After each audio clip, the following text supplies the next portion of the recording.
अगर किसी से कुछ कहना चाहते हैं तो आज ही कह दीजिए, क्योंकि क्या पता कल हो ना हो।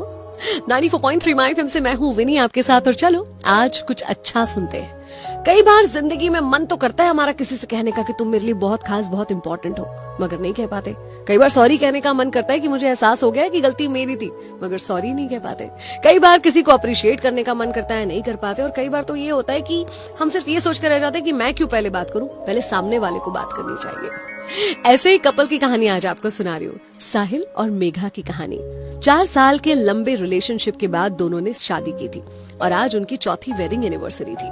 लेकिन इन 4 सालों में, शादी के बाद के 4 सालों में सब कुछ बदल चुका था। एक ऐसा कपल जो कहा करता था कि हम एक दूसरे के बिना नहीं रह सकते, आज एक ऐसा कपल बन चुका था जो एक दूसरे के साथ नहीं रह सकते थे।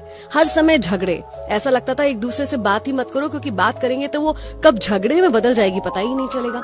दोनों के बीच में बहुत मनमुटाव हो गया था, बहुत दूरियां, बहुत कम्युनिकेशन गैप आ चुका था।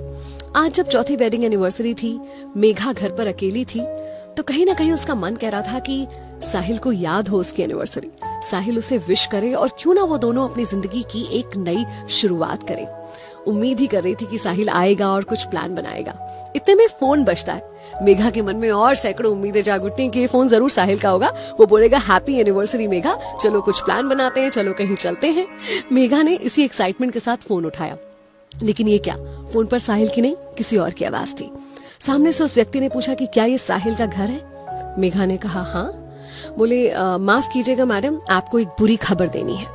एक वॉलेट मिला है जिसमें से आपका ये नंबर मिला है मुझे, और जिस शख्स का वो वॉलेट था वो बच नहीं पाया। एक रोड एक्सीडेंट में उनकी जान चली गई। मेघा के हाथ से फोन छूट गया। वो कांपने लगी, उसे यकीन नहीं हो रहा था अपने कानों पर जो उसने सुना था। उसने कहा कि कैसे जा सकता है साहिल उसे छोड़कर। अचानक से उसे उन दोनों के बीच का सारा प्यार, सारे अच्छे लम्हे, सब कुछ याद आ गए।